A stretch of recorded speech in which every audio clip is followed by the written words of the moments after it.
and welcome to the Tao of Our Understanding Recovery Podcast. In this podcast, we discuss mystical works of literature and how they relate to recovery. We hope you enjoy today's podcast episode. Hello, everyone. Buddy C. Welcome to the Tao of Understanding Recovery Podcast. Today we have Marla and Amy and Matt and Dennis and Craig. Good to have everyone. The joy of fishes is today's story. Do I need to put this in the chat for anyone? Everyone good? Okay. I'm curious to see what we get out of this. The joy of fishes. Chuang and Huitzu were crossing Hao River by the dam.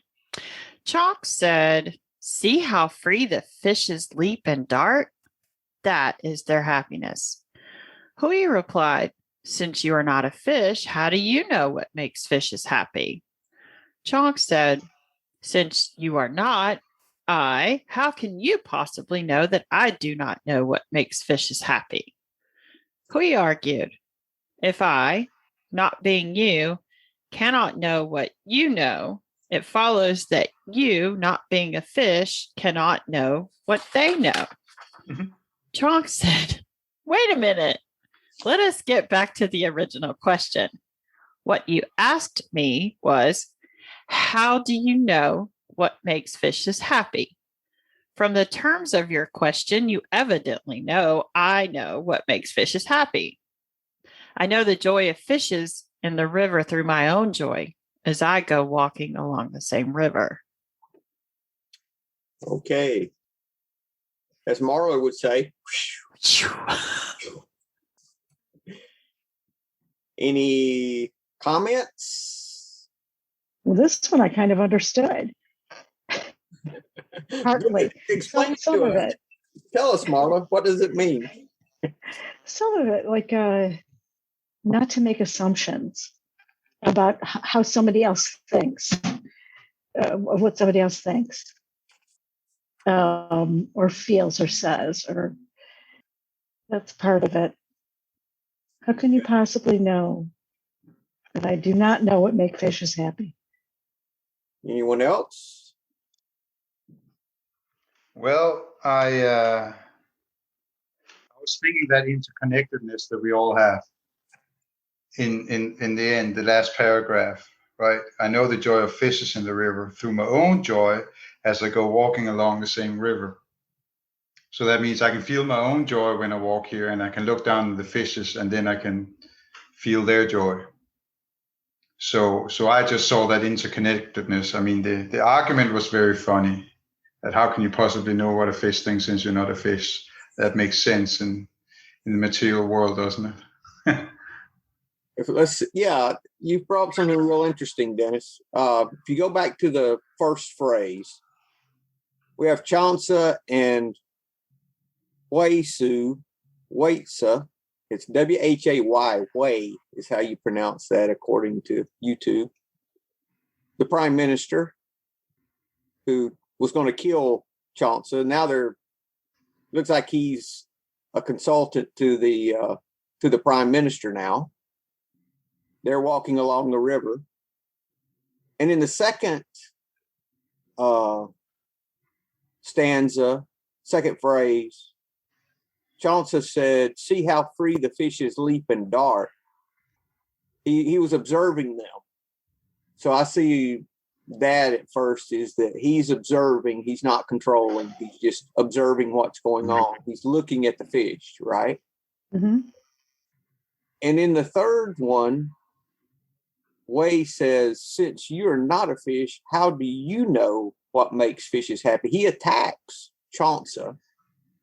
Because Chuang-Tzu said that's their happiness. How is he to know? Mm-hmm. How is Chuang-Tzu to know it's a fish's happiness? Mm-hmm. Which is what he's being challenged on. Yeah, but this is the thing.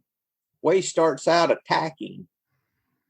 And I was thinking about why would he attack Chuang-Tzu about this?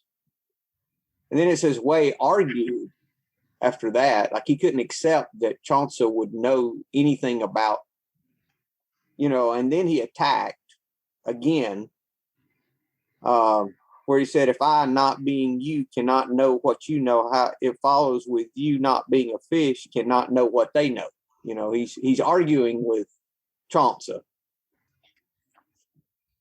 And then if we get down to, and Chuang says, wait a minute, you already think I know because you asked me. So it's like, I think it goes back to this way being full of fear and just not, not being confident, he can't accept that Chauncey would know something that he doesn't know. Especially since he thinks he's after his job. Right. Goes back to the fear. We already know Way's full of fear. So it reminded me of how when I'm full of fear and I come at a situation, I always interpret it the wrong way. I always look for someone to attack. I always look for a way to disagree, was what I was thinking with that. And I think I picked up what you were talking about, Dennis, in that last stanza where it says, I know the joy of fishes in the river through my own joy as I go walking along the same river. That's awareness. Chauncey was aware. He wasn't full of fear looking for a way to disagree like Way was. Chauncey and the fish are in the same river. Way might be with them, but he's not with them. You got that from it? Yeah. That's interesting. Yeah. Chauncey's in the same river, even though Way and Chauncey are walking side by side. They're really not side. Chauncey's experiencing the oneness with the fish. Way is not. Can it also be because Chauncey, he's just being? Yes. He's just being like the fish is just being a fish, and the Chauncey is just being a human. Why I can't say his name. He wants to accomplish something, right? And therefore the argument, he wants to understand also instead of just being. He's seeking understanding. So that's what I saw out of it. Don't you think he's seeking understanding in that where he says, how can you? Do you think it's just merely an attack and nothing, not that he's trying to understand it? Maybe not. I think because Way does not understand it, he doesn't see how Chauncey can understand it. That makes sense. Way's full of fear and he can't see it. So if he can't see it, it's that egotistical thing that fear does. If I can't see it, then they can't either. Why am I not able to see that? Why who is he to think he knows? If I may just. Sure. When I first read this, my first thought was the 4th, 5th, and 6th paragraph have to have some bearing, because I could not see at first why it didn't just go straight to paragraph 7. Because how did, when Hugh said, since you're not a fish, how do you know what makes fishes happy? To me, that wasn't anything more than a question, how do you know? To which the answer would have been, I know the joy of fishes. So I thought, well, there must be something in those paragraphs that I need to read and look at again. I think the fish are being fish. And they aren't caught in a net. They aren't on the end of a line. They aren't in a bigger fish's mouth. So they're free, just being fish. Chang Zhao is just also just being how the Hugh, whatever is pronounced, Hugh Zhu, he's questioning happiness. He's maybe yet to find out what happiness really is. So how can the fish be happy? Perhaps he does not know what happiness is. That's what I got from that. That's good. Oh, okay. That's really good, Matt. Wow. Yeah. So you're saying that Way may not know what happiness is. He needed to ask why the fish were happy. Yeah. He wasn't there, was he? Okay. In my opinion. Okay. Yeah, sure. I can see that in early recovery right there. How you come in and you're angry at everybody in the room. They're sitting there telling the same damn story all over, and they're smiling and laughing. And here I am bitching and moaning about my wife and everything else in the beginning right there. It's their fault. And I'm seeking that happiness, but don't know how to get it. That's interesting. That's good. It's in here. Yeah. I think that I think he just likes to stir up shit. I carry around and all of my sponsees know this, my sponsor knows this. I carry around an imaginary shit stirring spoon still. And if things are too calm, because my disease thrives on chaos and drama, still deep down, it still loves that. Every now and then, I will just need to start up some shit, and I will need to cause an argument with someone. I'll need to pick a fight, because my disease can't handle calm. It doesn't happen as frequently as it did in early recovery, right? But I like the thought of him not understanding or being able to comprehend happiness because he hasn't found it within himself. Because absolutely in early recovery, I thought everybody was liars. There was no way that they were that happy and not on something, because that was the only way that I knew, perceived, right? Happiness. That was funny. It took me a while before I said, well, wait a minute. They can't all be lying, can they? It's funny you mentioned that, Matt, and then I had gone through the Tao Te Ching and picked out a few verses about fulfillment and happiness, and those things was what I picked out to, if we got to 15 after like we are and we had it figured out, maybe, if the conversation was stopping, some things that we could add. I found a quote, happiness. This is a Chaucer quote, but it's not the Tao Te Ching. Happiness is the absence of the striving for happiness. Just being. Just being, yes. Would you say happiness is what? The absence of striving for happiness. I'm so down with that. I'm just finding when I let things be, rather than trying to find the answer, it happens. What I need happens. And it's amazing how that worked.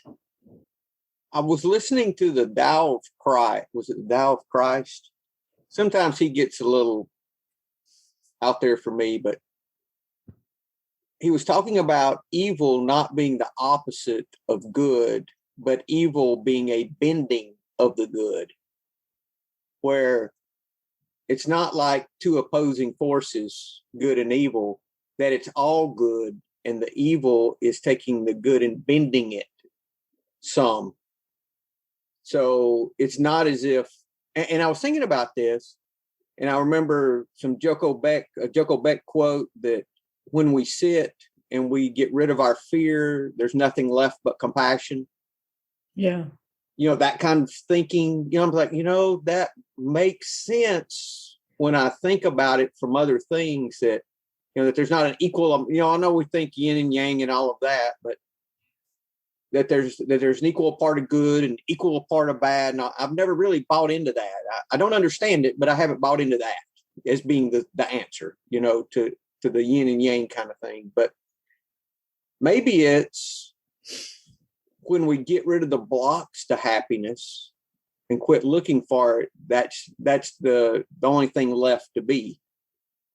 Like the bending's over. Oh.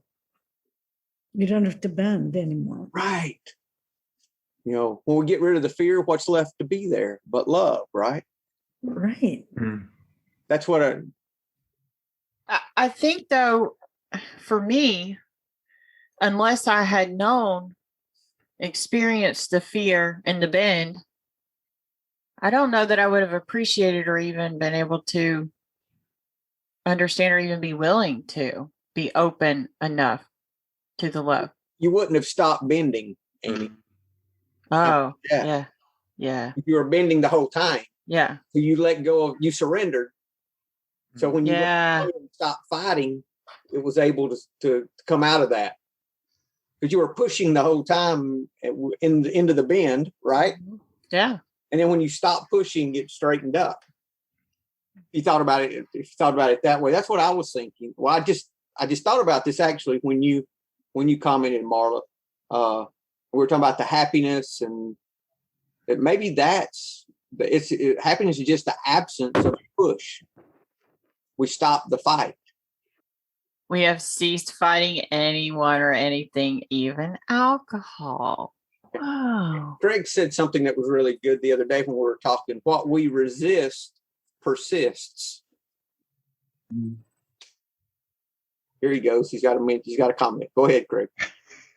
I heard that from somebody else. That was. You didn't make it up. I love that humbleness. I heard that. That's good, Greg. I'm proud of you. You get a few recovery points today for that one. But no one's keeping score. No, I'm not keeping score, but hold on. Let me put it on my board over here that I've got. You get a gold star today, Craig. Way to go. It also says, as we trudge the road of happy destiny, right? Great events will pass for us as we trudge the road of happy destiny, not to a happy destiny. So it's right here already. And that's the true happiness, or the joy of happiness, where there's those fleeting moments of happiness we get through materialistic things, right? Yeah, exactly. That's good. How about this one? The master doesn't seek fulfillment, for only those who are not full are able to be used, which brings the feeling of completeness. That's from the 15th. So the master's not seeking to be fulfilled, because if he's fulfilled, then he's not able to be used. And it's the trudging that brings the completeness. So does the master still trudge? Yeah, here's another description of the trudge. If we want to describe the trudge, if you want to be given everything, give everything up. They weren't. The ancient masters said, if you want to be given everything, give everything up. They weren't using empty phrases. Only in being lived by the Tao can you be truly yourself. That's from the 22nd. Be lived by the Tao, not in the Tao, or use the Tao. You're lived by the Tao. The Tao uses you instead of you using the Tao. That's what we're talking about. When we stop fighting, observing, like the first of this story, Chauncey just observed with no judgment. He just observed. The master is willing to help everyone and doesn't know the meaning of rejection. She is there to help all of creation and doesn't abandon even the smallest creature. This is called embracing the light. That's from 27. See, Dennis, that's the trudges that you're willing to help everyone. See, you don't know rejection because you don't reject anyone else. You're not looking to be accepted. You're just there to help. There's nothing to reject because you're not looking to be accepted. See, the rejection's how you react, not what other people react to you. Yes. That's pretty good. That's really good. That is really, really good. Because if I feel rejected, that's my feelings. You know what? I feel like it's the same. If you stop caring about what other people think about you, maybe we stop judging other people, because I don't care anymore what people think of me. Right. Therefore, I don't really care what you do either. I'm getting to that point. Yeah. That's where the freedom is, isn't it, Marl? Oh my goodness, is there freedom? It took me a little while to accept what other people think of me isn't my business. But I absolutely do accept that, with the caveat that my side of the road's clean.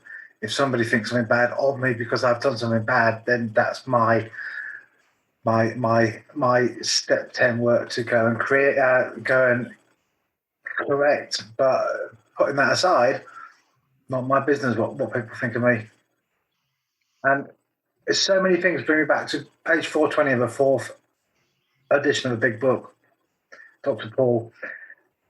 The most important thing for me to remember is my serenity is inversely related to my expectations, or something along those lines. And I try and expect as low as possible. Of course, I expect things. I'm human. I expect clients to pay. You know, I expect things, but I do as much as possible. Try not to expect, because then I'm never disappointed. Yeah. Good words to live by. Mm. No expectations. I was going to put in the chat There it is. this, what I've been, let's see, here's the next one. I'll put it in one at a time, as this is the next one I was thinking of here. The master allows things to happen. She shapes events as they come. She steps out of the way and lets the Tao speak for itself. That's from 45. Tao Te Ching, verse 45. Allows it to happen, shapes the event as it comes. You know, I was always told to pray for God to open the door. You know, that old God, door opening thing. Think about this. When do you open a door? You open When you it need when to you're go ready through walk it. through it. Yeah. You don't open it a day. I don't go open the door right now when I'm going to leave in the morning. Oh, that's where I go. Okay. No, I open it the moment I'm walking through it, and I close it behind me. That's a very good metaphor. I want to see 5 doors ahead or 10. I want to see every door I'm going to walk through for the rest of my life, and I want to see it right now. I want them all open. That's the anxiety part. Yes. Yeah, that brings anxiety if you want to look too far down the street. That's so good. But you know that you don't open a door until it's time to go through it. So she shapes events as they come. When the event comes, then she's in the moment with the event. Something to do, okay, she does it. She steps out of the way and lets the Tao speak for itself. She stands on what's moving, right? She observes. Dennis, she observes, like we're talking about in the story. Mm. My comment was she shapes things when the door opens, you know? She loves herself, but also others. I like that she mentioned herself first. Yeah. I've got 2 more. That's all I have. This is from the 72nd verse. The master knows herself, but is not arrogant. She loves herself, but also loves others. Like you said, Nancy. Mm. This is how she is able to make appropriate choices. That means the choices are made out of love. Yeah. Mm. She's quit bending, right? Mm. Yeah. And then there was one more. I don't think it put this one completely in the chat. The master can keep giving because there is no end to her wealth. She acts without expectation, succeeds without taking credit, and doesn't think that she is better than anyone else.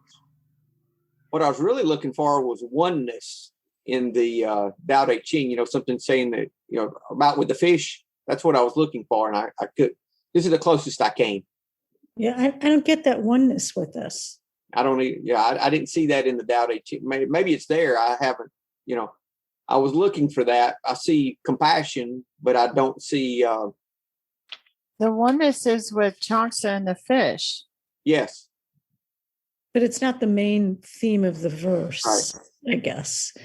To me, like the last paragraph is, I was trying to determine what does it really mean. And the way I look at it is this is Chuang Tzu gets joy in others' joy. Yes. Which is something lacking in humanity. It's not all about Chuang Tzu, right? Right. He can see joy in others and take joy in that. And Wei could not see that. because it wasn't all about Wei. Wei, it was not all about him, so he couldn't see it. I bet if Chongsa had said those fish are scared, look at them leaping and darting around, Hui probably would have said, yes, they are very afraid. Exactly. Yes. Oh, that's good, Amy. I hadn't thought about that. Yeah, that is really good. He can't see happiness anyways. He can't see joy. Because he's full of fear. Because he's full of fear, right? Because I was always looking for somebody to co-sign my bullshit. Yeah. And Chongsa's not co-signing his bullshit. Mm-mm. Nope. Wow. That's I good. never heard that one either, co-signing my bullshit. You haven't heard that one? No, that's a classic here, Marla. That's in all the meetings. You hear that all. Co-signing. It's not mine, Marla. Do not give me credit for that. I won't. Okay. You can give Craig the credit. Yeah. Okay. Co-signing my Not the he wouldn't co-sign my bullshit. You hear that all the time. It's a classic. So synchronicity right here. It just happened with what we're talking about and what you're posting. We read part of the Keys of the Kingdom last night at the meeting. And this was not part of what was read, but me being the really good, I had to go ahead, before what we read, I had to see what that said. And it does say on page 275, a complete change takes place in our approach to life. Where we used to run from responsibility, we find ourselves accepting it with gratitude that we can successfully shoulder it. Instead of wanting to escape some perplexing problem, we experience the thrill of challenge in the opportunity it affords for another application of AA techniques, and we find ourselves tackling it with surprising vigor. What are my teachable moments? What can I learn from this? Bend. We learn to bend, don't we? We learn to give up the bending, learn to stop the resistance, stop the fight. That's good. Anything else, guys? We have time. Craig, you've been quiet today. You must be busy doing something else. I'm just practicing my humbleness. Well, you just stopped, so. Oh, I need to start again. Go back to the beginning. Okay. I just love the look on Amy's face when you said stop the resistance. Yeah. You knew she just went straight to Star Wars. Yeah. Hey, I'm watching Star Wars again from the beginning. I'm just to the first of the one that was first in the Star Wars 4. I'm to 4 now. Yeah, 4, 5, and 6 were the first ones. Yes. I'm to number 4 now. I'm watching it right now. Oh, we've just lost Marla. I get something new every time I watch it. I put something together I didn't put together before. Every time. I've watched them 100 times probably. I've only ever seen one Star Wars film, so I wonder whether I'm a real man. Just the first one when it came out of the cinema. Oh, eons ago. Yeah. I was a teenager, not a teenager. Yeah, about 1977. I've got a sponsee that's never seen any of the Star Wars film or any of the Marvel films. So really the question is, do I keep him? Or do I? Nah. No. You never, I don't think there's any hope for him, is there? Shit. I'm thinking a little bit back to the bending. I don't remember if it's something we read or if it's something from Thich Nhat Hanh, where he talks about if you bend like if you're being like the palm tree, that means when the storm is there, that you're just following the storm and you don't snap over in half. There's no resistance in there. So you just allow things to happen and the storm to blow through. You're going to be fine. Whereas if you are as a regular tree where you're more stiff and you're fighting it, then you're snapping over. That was just out of the whole bending story. I think that was from Wayne Dyer. Was it from Wayne Dyer? Yes. About the palm tree? Yes. Yeah, Wayne Dyer lived in Hawaii, so naturally he would talk about palm trees. Yeah, about the palm tree bending, and that if you couldn't bend, you'd break. Yeah. That was that. So it's, following nature. Guys, anything else, or are we going to call it there? We got a short one today, which is fine with me, but I just want to make sure we don't leave anything on the table. I find it great to see all of the different translations of the Tao Te Ching, because I'm just going through those ones you've posted there in my copy that I've got here, and I can see that in here, but the words are different. And I always find it's good. I personally like to read different ones. It's fascinating. You mean different Me too, man. translations? Yeah. What book are you reading? Is that the Jonathan Starr book? No, this one's Stephen Aldis and it's Stanley Lombardo. There's hundreds. I imagine there's hundreds of translations. Yeah, I've got a few. Yeah, there's That's what I like about the Jonathan Starr one. It's actually got the literal translations of the words as well, so you can make up your own as you're going along. I was thinking just today, how hard would it be to learn to read Chinese? I imagine very hard. this is like Matt, the Jonathan Starr, the one that's his translation and commentary. Make sure you get the one that's and commentary. Is 348 pages, but it's got a section where it takes the Chinese and then takes every word and breaks it down to all the different things the word could mean, and so you could make your own translation. And that's Stephen Starr, did you say? Jonathan Starr. Jonathan Starr. His translation and commentary. Don't get just translation. Make sure it's got commentary, and it's 348 pages, I think. It's make sure it's this one, not the one Craig bought the first time. Sorry, Craig. 349. Craig bought it, and he says, mine doesn't have that in it. He got just the translation. Mine was 5 pages long. 5? You got the cheap version. Come on, admit it. You want to save a few bucks. It's looking for the easier, softer way. I thought I could find a softer, easier way. Yep. Yeah, Cliff notes. Yep. The Tao Te In fact, Ching. I've actually done that twice. I've done that twice. It's the second time I've done it. The first time was when I joined the SRC Mastermind group, and everybody was talking about this book called Change Your Thoughts, Change Your Life. And I thought, that sounds really good, but I didn't want to ask what it was. I didn't want to sound stupid and ask what it was. So I went and bought this book, Change Your Thoughts, Change Your Life. I brought the first one that came up. It was like £20. And I was like, how much?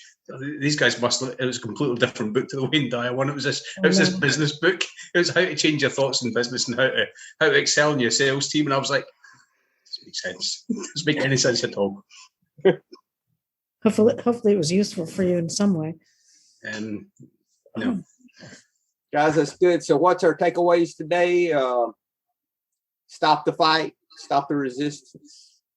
It actually reminds me of another Wayne Dyer book I just started called There's a Spiritual Solution to Every Problem. Yeah. Yeah. That story. Yeah. Well, alcohol used to be our solution to every problem.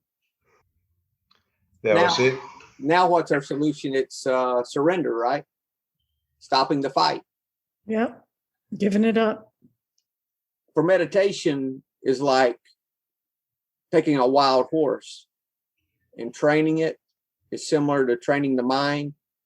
And then once you train it, your life with a horse is not over. It's just begun. So it's not about by the end of your life having your mind where you can meditate. It's about getting that done. Then the rest of your life, you enjoy the trained mind. Just like you enjoy a trained horse. You know, when a horse's life is over and you had a horse for years, you don't say, oh, I really enjoyed training that horse. You don't stop. It's not the training that you talk about. It's all the things that happen after the training. Right. That's so true. I think that's an incredible analogy for meditation. All the benefits. The horse is of very little use until it's trained. You can go all kinds of ways with that. And our minds are of very little use until they're trained, as we know. Yes, exactly, Marla. Exactly. Well, I was just, to the meditation part, I was just thinking, so what you're saying is the meditation is just a tool to get you in that close inner connection with that God that's within all of us, right? It's just a tool to get you there. Could it be a tool similar to the actions of love being a tool?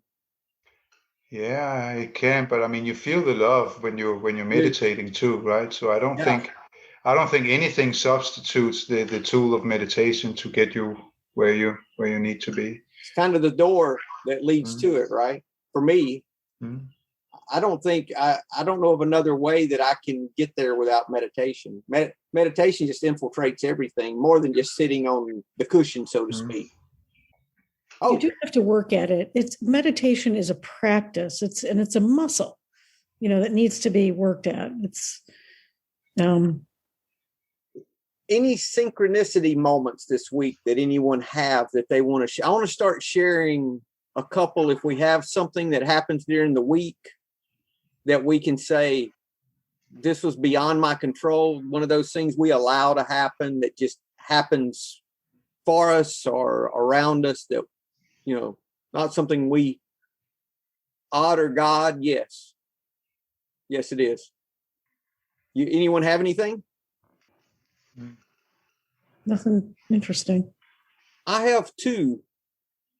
I have one, and I'll try to make these quick. But, sometimes with these, you got to kind of set them up a little bit. So I have one where I was writing a book. I finished it last fall. I did not know what else to do after I wrote it. I'd never published, never done any of that. So I didn't know what to do. Had no idea. So I was just open in meditation. I said, I'm just open to what the next step is. I'm going to practice the Tao on this. So I'm just open. Well, we have this nightly 9 p.m. meeting. We've been posting it as an event in like 15 or 20 different Facebook groups, like all over the place. When we first started, that's how most people found it. Well, I had a sponsee that was supposed to be doing that, and he dropped the ball and let it expire. Just didn't do it. Okay. So instead of fussing at him about it, I said, okay. I said, I'll just do it. No biggie. So I just went and did it myself, not out of anger, but just said, I'll just take care of it. And I just went and did it. The next day, a lady messaged me about the meeting, that she couldn't make it, something. And we got to talking, and she is a recovery author. And I asked her, I said, she just published a book. I said, did you use a coach? How did you learn the process? She said, I've got a great coach. She put me in touch with her. I've been in touch for the last few months. I hired her this week. She is perfect for what I need. And I found her by me posting these things in Facebook that had nothing to do with my book whatsoever. So That's the two really were cool. not connected, but yet they were, That's pretty good. Yeah.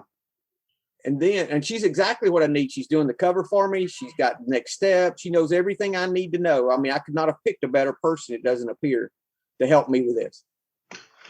So did it kind of happen because you let go of that idea where you're struggling to find somebody to help you get this published and get it out there? You let that go, or I don't know. do you think that's why, like we was it let go of what is it called, that book about letting go? It's called Letting Go. Yeah, Letting go. Pathway to Surrender. Yeah. Yes, that's it. So do you think it's like that, what he's describing there? That's something you want so innerly, when you let go of it, then it just comes out by itself. Maybe that's what I did. I just said, I don't know the next, but I'm open. And then I just did the next thing in front of me to do, which had nothing to do with that. So it's just how it worked. Then the next thing I had was, we had a group conscience this week of the meeting, and I was a little anxious about it because there were some big decisions to make. So I took a nap that afternoon, and my son was supposed to message me, and I was supposed to come over and see the grandchild. And he called me at the last minute, and I had just enough time to drive an hour, see the grandkid for 30, 45 minutes, and drive back in time for the meeting. Okay, I was down to that kind of time. I just woke up. I was ill. You know how sometimes you're ill when you just wake up? Y'all are not like that? I am. I get ill sometimes. But I got ready and I rushed out the door, and I was still half asleep, and got in the car, driving down the road. And I got one of those cars with those program keys, and I was playing with one the other day. But for whatever reason, this time when I got in the car, it would not allow me to turn the volume up above a particular bit. I couldn't listen to nothing. I couldn't do it. And all this is happening, and I'm getting ill, and I'm starting to cuss at the car, all that stuff, right? and I can't pull over and try to fix it because I don't have enough time to visit the grandchild. If I stop, all those things. And I said, wait a minute. I won't listen. I will instead meditate all the way over the hour and all the way back, and I will pray for all the people I'm going to be in this meeting with instead. So I tried to fix it, and I pulled over for like 5 minutes and tried. And I said, I got to get back on the road because every minute I'm sitting here, I'm, like, going on. So I did that instead. And come to find out, I needed the other key I'd left at home because that was the program key. So I couldn't have fixed it no matter how long I would have played with it, right? So I couldn't. So I just did that.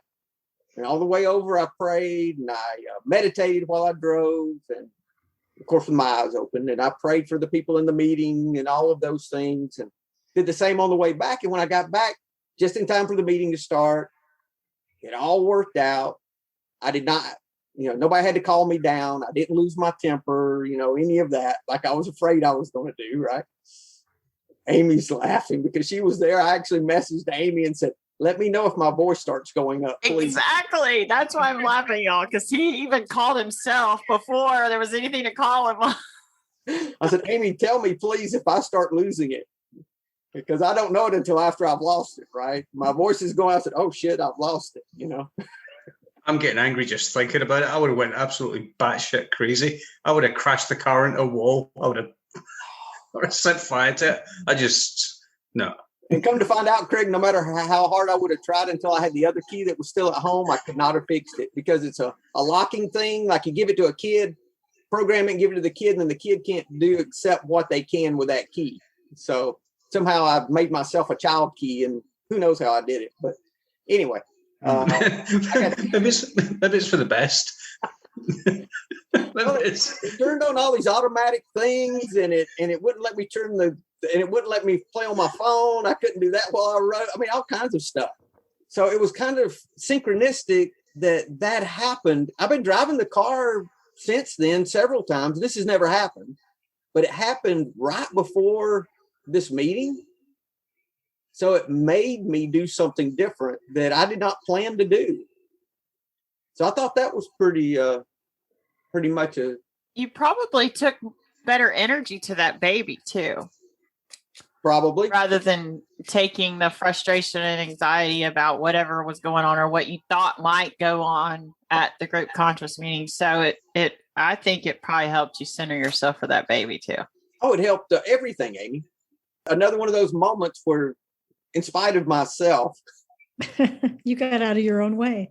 I did. First, it was against my will. And then I said, oh, okay, well, maybe this is what I need to be doing. Wait, this is what I need to be doing. So you were bending, you were pushing into the bend, and then, then I stopped. Yeah. And I stopped. That's good. What are you laughing at, Craig? It's far too calm for my liking. I would have went on a rampage and then phoned them. But guess what I've just done? Pulled over in the church parking lot actually on the way, and that's where I was doing all this stuff with the car, and I started cussing. I'm like, and I was like, well, wait a minute, buddy. You know, just go. You said church parking lot. Yeah, that's the only place on the country road you can find to stop, Amy, unless you want to pull over on the side of the road. There's a country church every 3 miles, so you just stop at the next one. You know what you call it when you lose it in your car? You call it a full Aussie. You know, the Osbournes, they had this show about their family, and Ozzy Osbourne, he got this voice control car, and it was hilarious because he got into an argument with the voice control because he couldn't understand his doped up voice. He says, you fucking piece of shit. So he got into an argument with that voice control. That was hilarious. So every time I get upset about the GPS lady, I think about Ozzy Osbourne just losing it. Yeah, when mine says recalculating, what it's really saying is you fucking idiot. Yeah. Recalculating. You must have fucking turned, you dumbass. I told you. We told you beforehand. You missed it anyways. Yeah. Alex Ferguson had that. He had to get his Audi, but he bought one of these top of the range Audis, and he had to take it back because the voice control couldn't understand his Scottish accent. My It's a word. true story. Yeah, you guys mark down any of those intuitive moments, synchronicities that you have. I'd like for us to talk about those when we have them. Good idea.